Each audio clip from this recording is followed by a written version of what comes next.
সুপ্রিয় শিক্ষার্থী, সবাইকে হ্যাপি নিউ ইয়ার। আশা করি তোমরা সবাই ভালো আছো। আজকে নতুন বছরের আমাদের নতুন বছরের নতুন ক্লাস, নতুন অধ্যায় আমরা শুরু করতে যাচ্ছি। আমাদের তৃতীয় অধ্যায়, সেটা হচ্ছে গতিবিদ্যা।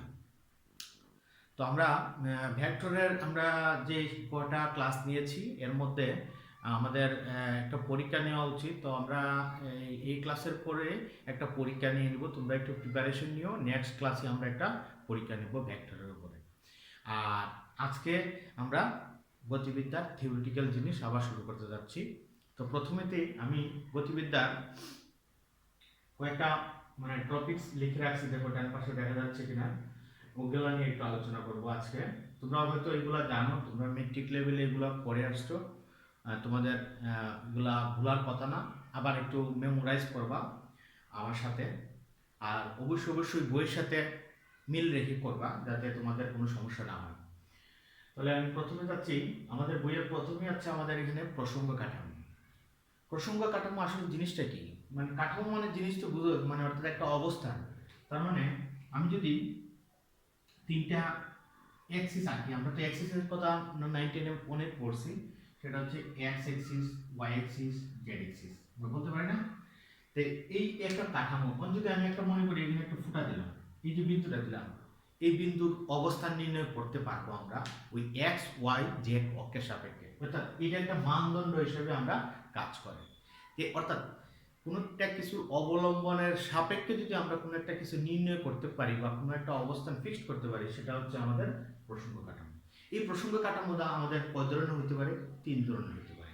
3 ধরনের কি কি? একটা হতে পারে একমাত্রিক প্রসঙ্গ কাঠামো, একটা হতে পারে দ্বিমাত্রিক প্রসঙ্গ কাঠামো, আর একটা হতে পারে ত্রিমাত্রিক প্রসঙ্গ কাঠামো। তাহলে একমাত্রিকটা কি?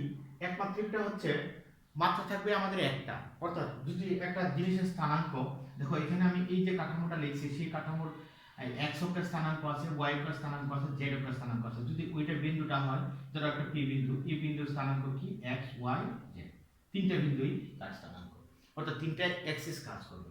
তাহলে পি বিন্দুর স্থানাঙ্ক যদি আমি একটু আলাদাভাবে মডিফাই করে লিখি, ভেক্টরের মতো X Y Y Z plus Z কে, জাস্ট তিনটা বিন্দু হিসেবে আমরা তিনটা অ্যাক্সিসকে আমরা একটু কল্পনা করলাম, জাস্ট লাইক দ্যাট, এরকম।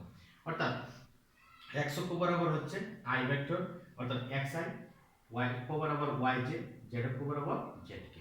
তাহলে এখানে দেখো, আমি যদি এই দুইটা অফ করে দিই, এই দুইটা অফ করে দিলাম, শুধু একটা রাখলাম, সেটা হবে আমার একমাত্রিক স্থানাঙ্ক, অর্থাৎ বাকি দুইটা নাই, নীল। আবার যদি আমরা দুইটা রাখি, এটা দ্বিমাত্রিক কাঠামো হয়ে গেল, দ্বিমাত্রিক স্থানাঙ্ক ব্যবস্থা। তিনটা রাখলে ত্রিমাত্রিক। এইভাবে আমরা একমাত্রিক, দ্বিমাত্রিক, ত্রিমাত্রিক নিয়ে আমরা আলোচনা করতে পারি। এটা নিয়ে আমরা সহজেই বুঝতে পারি। এবার প্রসঙ্গ কাঠামোর আরেকটা জিনিস, সেটা হচ্ছে দুইটা ভাগে বিভক্ত, সেটা হচ্ছে জড় প্রসঙ্গ কাঠামো এবং অজড় প্রসঙ্গ কাঠামো। জড় প্রসঙ্গ কাঠামো কি বলছে? জড় প্রসঙ্গ কাঠামো বলছে যে কাঠামোতে বা যে স্থানাঙ্ক ব্যবস্থায় নিউটনের গতিসূত্রগুলা প্রতিপাদন করা সম্ভব, অর্থাৎ মেনে চলে। নিউটনের যে ল, নিউটনের 3টা ল বা নিউটনের এই লগুলা মানে যে কাঠামো, সেই কাঠামোটাকে বলছি আমরা জড় প্রসঙ্গ কাঠামো। এই জড় প্রসঙ্গ কাঠামো আবার ধ্রুববেগে গতিশীল। আর অজড় প্রসঙ্গ কাঠামো যেটা আমরা বলছি অজড়। জড় হচ্ছে কি? জড় হচ্ছে ধ্রুববেগ, অবশ্যই ধ্রুববেগ থাকবে। আর অজড় ধ্রুব নয়, এটা হচ্ছে পরিবর্তনশীল বেগ। পরিবর্তনশীল, ধ্রুববেগে গতিশীল না, পরিবর্তনশীল বেগে গতিশীল। তাহলে এই জড় হচ্ছে নিউটনস ল যেগুলা, সেগুলা অর্থাৎ এগুলা সিদ্ধ করে। আর অজড়ে হচ্ছে আমার যে ব্যাগটা থাকবে, ব্যাগটা হচ্ছে পরিবর্তনশীল ব্যাগ। আচ্ছা, এবার আমি যাচ্ছি আমাদের নেক্সট জিনিস, সেটা হচ্ছে অবস্থান ভেক্টর। অবস্থান ভেক্টর যাওয়ার আগে, অবস্থান ভেক্টর আমরা এখান থেকে আমরা একটু বলে দেবো, তাহলে আমাদের সুবিধা হবে অবস্থান ভেক্টরটা। তাহলে অবস্থান ভেক্টরটা আমরা কিভাবে বলতে পারি? যে কোনো একটা বস্তুর, আমি যেমন আমরা পি একটু আগে বলছিলাম, এই কাঠামো স্থানাঙ্ক অবস্থায় পি এর স্থানাঙ্ক হচ্ছে এক্স ওয়াই জেড। তাহলে এর অবস্থান ভেক্টর হচ্ছে এরকম। তাহলে ওইটাকে আমরা এখান থেকে যদি আমরা একটা রেখাটা নিই, এটাকে যদি আমরা সূচিত করি আর দ্বারা, এই আর ভেক্টরের স্থানাঙ্ক হচ্ছে এটা, অর্থাৎ আর ভেক্টর ক্রমশ আমরা লিখতে পারি X I Y Z Z কে। এটা কিন্তু ত্রিমাত্রিক স্থানাঙ্ক ব্যবস্থা অবশ্যই। আর যদি আমাদের মাত্রা একটা কম থাকে দ্বিমাত্রিক, দুইটা কম থাকলে একমাত্রিক। তাহলে এটাই কিন্তু আমার অবস্থান ভেক্টরের রাশিমালা। আমরা যে জিনিসটা জানতে চাচ্ছি সেটা হচ্ছে অবস্থান। যে কোনো জিনিসের অবস্থান নির্ণয় করার ক্ষেত্রে আমরা এটা করব, এবং x এর মান থাকবে, y এর মান থাকবে, z এর মান থাকবে আলাদা আলাদা, সেগুলো আমরা পুট করে দেব। এবার আমি যাচ্ছি স্থিতি এবং গতি নিয়ে। অর্থাৎ স্থিতি কি জিনিস? স্থিতি হচ্ছে আমাদের এমন জিনিস যেটা স্থিতিশীল। এই যে স্থিতি এবং গতি, কোন একটা জিনিস ধরো এই আমার কলমটা যদি আমি কোথাও একটা জায়গায় রেখে দেই, আমি যদি এখানে কোনো মুভ না করি, অর্থাৎ আমি যদি এখানে নড়াচড়া না করি, তাহলে এই কলমটা জায়গায় থাকবে না, সারা জীবন একই জায়গায় থাকবে। সেই জিনিসটাকে আমরা বলতেছি স্থিতি ফিজিক্সের ভাষায়। আর গতিশীল হচ্ছে ওই স্থিতিশীল বস্তুটাকে যদি আমরা একটা ফোর্স প্রয়োগ করি, একটা ধাক্কা দিলাম, একটা ঠেলা দিলাম, বা একটু টান দিলাম, যে কোনো ধরনের একটা বল প্রয়োগ করলাম, সেই বল প্রয়োগ করার কারণে সে কি হয়, তার যে অবস্থান সেই অবস্থান থেকে একটু নড়ে অন্য একটা অবস্থান নেয়, অর্থাৎ অবস্থানের পরিবর্তন হয়। এই অবস্থানের পরিবর্তনটা হওয়া মাত্রই আমরা এটাকে বলি বস্তুটা গতিশীল হয়েছে বা গতিপ্রাপ্ত হয়েছে। তাহলে আমরা গতি এবং স্থিতি নিয়ে আর কোনো কিছু বোঝার নাই, অর্থাৎ এটা 90 নিয়ে আমরা অলরেডি বুঝে গেছি। তারপর আমি একটু রিভিউ করলাম এই স্থিতি এবং গতি গেল। এবার স্থিতি গতির সাথে একটা শব্দ সম্পর্কিত, সেটা হচ্ছে পরম। এই পরম শব্দটা খুব একটা ইম্পর্টেন্ট ফিজিক্সের এই তোমাদের এই ইন্টারমিডিয়েট লাইফে। পরমটা কি জিনিস? যখন আমরা কোনো একটা জিনিস পরম স্থিতি বা পরম গতি বলবো, তখন কিন্তু এখানে একটা বোঝার আছে। অর্থাৎ ধরো তুমি আর আমরা দুইজন একটা ট্রেনে বসে আছি, যে কোনো একটা ট্রেনে বসে আছি, ধরো সিলেট প্ল্যাটফর্মে বসে আছি। আবার তোমার আরো দুইটা বন্ধু ধরো ওই প্ল্যাটফর্মে আছে দাঁড়িয়ে। আমরা ধরো ঢাকা যাচ্ছি, ট্রেনটা ছেড়ে দিলাম, ট্রেনটা ছাড়লো ঠিকই, ট্রেনটা কিন্তু গতিশীল হয়েছে, কিন্তু আমি আর তুমি জায়গায় একই রয়েছি। অর্থাৎ আমি ধরো যদি এই পাশে বসে থাকি, তুমি যদি ঠিক আমার উল্টা পাশে বসে থাকো, দুইজন মুখোমুখি অবস্থায় যদি আমরা থাকি, কিন্তু ট্রেন কিন্তু চলবে, কিন্তু আমাদের দুইজনের অবস্থান কিন্তু ঠিক থাকবে। আবার যে তোমার যে দুইটা বন্ধু এই প্ল্যাটফর্মে বসেছিল, যখন ট্রেন ছাড়বে সে কিন্তু আর সে দেখতে পাবে আমরা চলছি, মানে অর্থাৎ আমরা গতিশীল। কিন্তু আসলে কি আমরা গতিশীল? আসলেই না। আসলে কিন্তু আমরা ট্রেনের সাপেক্ষে স্থির রয়েছি, কিন্তু ট্রেনটা গতিশীল। এই যে সাপেক্ষে কথাটা বললাম, অর্থাৎ কোনো একটা কিছুর সাপেক্ষে যখন আমরা বলবো, তখনই আমাদের আসবে পরম। তো এই স্থিতি, পরম গতি, এই পরম শব্দটি আসবে আমাদের সাপেক্ষে। অর্থাৎ কোনো একটা কিছু সাপেক্ষে যদি আমরা বলি আমি এর সাপেক্ষে স্থির, তাহলে এটা পরম স্থিতি। আমি যদি এর সাপেক্ষে বলি গতিশীল, তাহলে আমি পরম গতিশীল। বুঝতে পারছো বিষয়টা? তারপরেও তোমাদের বইয়ে তোমাদের দেওয়া আছে, এটা বিস্তারিত তোমরা একটু পড়বা। কোনো সমস্যা হলে তো অবশ্যই আমার সাথে যোগাযোগ করবাই। নেক্সট আমি যাচ্ছি, এখানে সরণ এবং দূরত্ব দেওয়া আছে। সরণ এবং দূরত্বটা কি জিনিস? আমরা আসলে দূরত্বটা মেজারমেন্ট করি কি, একটা জায়গায় আমরা একটা অবস্থান নেই, আর একটা জায়গায় অবস্থান। ধরো আমি এখানে একটা বিন্দু দিলাম, এ বিন্দু, এখানে দিলাম বি বিন্দু, এটা দিলাম এ বিন্দু, এটা দিলাম বি বিন্দু। এখন আমি এ ব্লক থেকে বি ব্লকে যাব, তাহলে এ ব্লক থেকে বি ব্লকে যে যাব, এই যাইতে এখান থেকে আমি যাত্রা শুরু করলাম, শুরু করার সাথে সাথে আমার কি অবস্থানের পরিবর্তন হলো। তার মানে এখান থেকে এখানে যাইতে যদি 5 মিটার দূরত্ব আমি অতিক্রম করি, অর্থাৎ এখান থেকে এখানকার দূরত্ব যদি 5 মিটার হয়, আমরা কি বলি, আমরা 5 মিটার দূরত্ব প্রাপ্ত হয়েছি। অর্থাৎ আমার অবস্থানটা চেঞ্জ হয়েছে, এবং অবস্থান চেঞ্জের রেজাল্ট হচ্ছে 5 মিটার। 5 মিটার যাওয়ার কারণে চেঞ্জ হয়েছে। কিন্তু দূরত্ব আর সরণ, আমরা সরণটাও বলতে পারি ঠিক একই জিনিস, দূরত্ব এবং সরণ একই জিনিস। 5 মিটারই আমি যাব, কিন্তু সরণের ক্ষেত্রে শর্ত হচ্ছে একটা নির্দিষ্ট দিকে যাব। দিকে বলতে কি, আমি যদি বলি এ থেকে বি এর দিকে যাব, এই যে তীর চিহ্ন দিলাম, যখন আমি দিকে যাব 5 মিটার, তখন এটা হয়ে যাবে সরণ। আর যতক্ষণ পর্যন্ত আমি দিকে বলবো না, কারণ আমি এ থেকে বি এ যাব, বি এদিকে থাকতে পারে, বি এদিকে থাকতে পারে, বি এদিকে থাকতে পারে, বি এদিকে থাকতে পারে, অর্থাৎ যে কোনো দিকে বি থাকতে পারে, অর্থাৎ আমি যে কোনো দিকে মুভ করতে পারি, সেটা হচ্ছে আমার দূরত্ব। কিন্তু কোনো একটা নির্দিষ্ট দিকে যদি বলি, যেমন আমার উত্তর দিক থেকে দক্ষিণ দিক, পূর্ব দিক থেকে পশ্চিম দিক, বা উপরের দিক, নিচের দিক, এই দিক যখন জড়িত থাকবে, তখন আমরা এটাকে বলবো সরণ। বুঝতে পারছো? দূরত্বের একক কি? মিটার। সরণের একক কি? মিটার। দুটোটা সেম। দূরত্ব স্কেলার রাশি, সরণ ভেক্টর রাশি, জাস্ট এইটুকুই পার্থক্য। একটা দিক আছে, একটা দিক নেই। এরপর আমি যাচ্ছি বেগ এবং দ্রুতি। এবার ব্যাগটা এই দূরত্বের সাথে আমরা ব্যাগটা বলতে পারি। আমরা ব্যাগ কখন বলবো ব্যাগ, বা ব্যাগ বলতে আমরা কি বুঝবো? ব্যাগ বলবো আমরা অবস্থানের পরিবর্তন।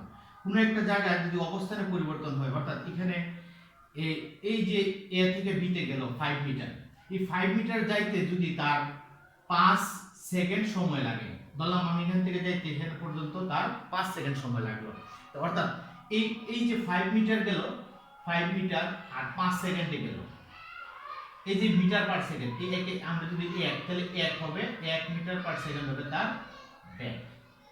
আমি যদি আরেকটু ক্লিয়ার করে বলি, অবস্থানের পরিবর্তন হচ্ছে আমার সরণ বা দূরত্ব যেটাই বলবো। কিন্তু এই অবস্থানের পরিবর্তন যদি আমাদের একটা নির্দিষ্ট সময়ে হয়, সময়ের সাপেক্ষে হয়, তাহলে আমরা একটা সময় চেঞ্জ হবে। সময় t=0 থেকে আমাদের টাইম গণনা শুরু হবে, t=5 সেকেন্ড, 3 সেকেন্ড, যে কোনো সময় থাকতে পারে। ওই সময় দ্বারা যখন আমরা ওই দূরত্বকে ভাগ করব, তখন আমরা কি পাবো? এই আমাদের ব্যাগ পেয়ে যাবো।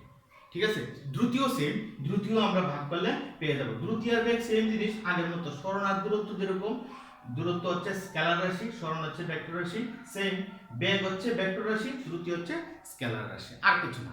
বেগটা হচ্ছে আমরা বলি সরণের হার, আর দ্রুতির ক্ষেত্রে বলবো আমরা দূরত্বের হার বা অবস্থানের পরিবর্তনের হার, যেটাই বলবো। যখন হার শব্দটা জড়িত থাকবে তখনই হয়ে যাবে আমার বেগ। এই বেগের একক কি? এসআই একক বেগের হচ্ছে মিটার পার সেকেন্ড, আর দ্রুতির বেগ বা দ্রুতির একক সেম, দুইটার একক সেম। মাত্রাও শিখবা তোমরা, একক মাত্রা। তারপরে একে কি দ্বারা প্রকাশ করা হয়? যে কোনো একটা জিনিসের মধ্যে যদি আমরা এরকম 1 মিটার পার সেকেন্ড বা 2 মিটার পার সেকেন্ড আমরা অঙ্ক যে সময় করব, একটা ডাকের মধ্যে থাকবে 5 metre per second, 3 metre per second, তো এই মিটার পার সেকেন্ড থাকলে আমরা ধরে নেব এটা একটা বেগ। আর সরণ হচ্ছে শুধু মিটার থাকবে বা সেন্টিমিটার থাকবে, কিলোমিটার থাকবে, এগুলো হচ্ছে সরণ বা দূরত্ব। তো সরণ বা দূরত্বের মধ্যে শুধু এটা ভেক্টর রাশি, এটা স্কেলার রাশি, আর এটা হচ্ছে ভেক্টর রাশি বেগ, আর স্কেলার রাশি হচ্ছে আমার দ্রুতি। এবার লাস্ট টপিক আমি যাচ্ছি, সেটা হচ্ছে তাৎক্ষণিক। এই তাৎক্ষণিক বেগটা হচ্ছে বেগই, এক ধরনের বেগই, জাস্ট হঠাৎ করে যদি ইনস্ট্যান্টলি আমরা কোনো একটা বেগের মান বের করতে চাই কোনো একটা মুহূর্তে, সেই মুহূর্তের বেগটা যদি আমরা বের করতে চাই, সেটাকে আমরা বলবো তাৎক্ষণিক বেগ।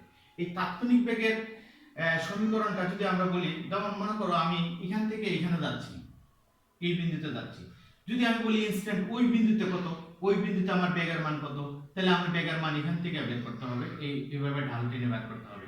এই যে বের করলাম, সেইটা হচ্ছে তাৎক্ষণিক বেগ, অর্থাৎ যে কোনো মুহূর্তের বেগটা হচ্ছে আমার তাৎক্ষণিক বেগ। তাহলে আমরা বেগের ইকুয়েশনটা আমরা যদি এখানে লিখি, v dr/dt, অর্থাৎ অবস্থান ভেক্টরের পরিবর্তনের হার হচ্ছে বেগ।